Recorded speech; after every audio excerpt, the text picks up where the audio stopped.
हरे कृष्णा, राधे राधे। कार्तिक महत्तम 23वां अध्याय। नारद जी ने कहा, हे राजन, इसी कारण से उद्यापन में तुलसी की जड़ में भगवान विष्णु की पूजा की जाती है। तुलसी का मूल प्रदेश भगवान विष्णु को प्रसन्न करने वाला है। हे राजन, तुलसी का पौधा जिस घर में वर्तमान है वह घर तीर्थ स्वरूप है और जिस घर में यमदूत कभी नहीं आते। ये पौधा सब पापों का नाश करने वाला, अभीष्ट फल को देने वाला है। जो मनुष्य तुलसी का पौधा लगाता है वह यमराज को नहीं देखता। भगवान नंदी का दर्शन, गंगा स्नान व तुलसी के पौधे का संसर्ग, ये तीनों एक पुण्यप्रद हैं। तुलसी को छूने से कामिक, वाचिक, मानसिक और आदि संपूर्ण पाप नष्ट हो जाते हैं। जो प्राणी तुलसी के दल से भगवान का पूजन करते हैं वह पुण्य गर्भ में नहीं जाते और निस्संदेह जीवन मुक्त हो जाते हैं।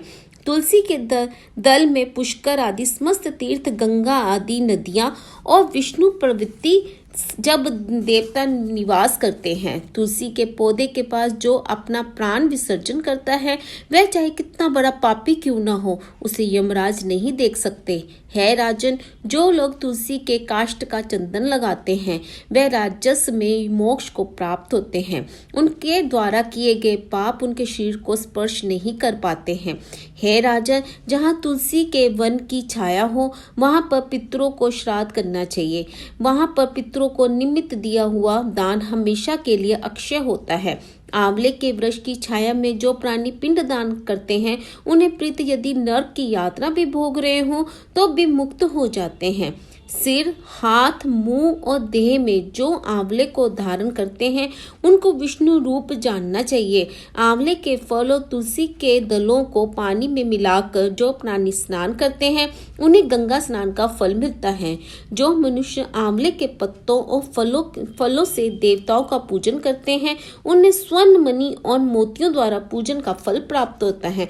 कार्तिक मास में सब तीर्थ, ऋषि, देवता और सब यज्ञ जब सूर्य तुला राशि में होता है आंवले के वृक्ष में वास करते हैं। जो मनुष्य द्वादशी तिथि को तुलसी दल और कार्तिक में आंवले का पत्ता तोड़ता है वह गौरव नरक का वास करता है। जो कार्तिक में आंवले की छाया में बैठकर भोजन करता है उससे उसके अंत संसर्ग में सब दोष नष्ट हो जाते हैं।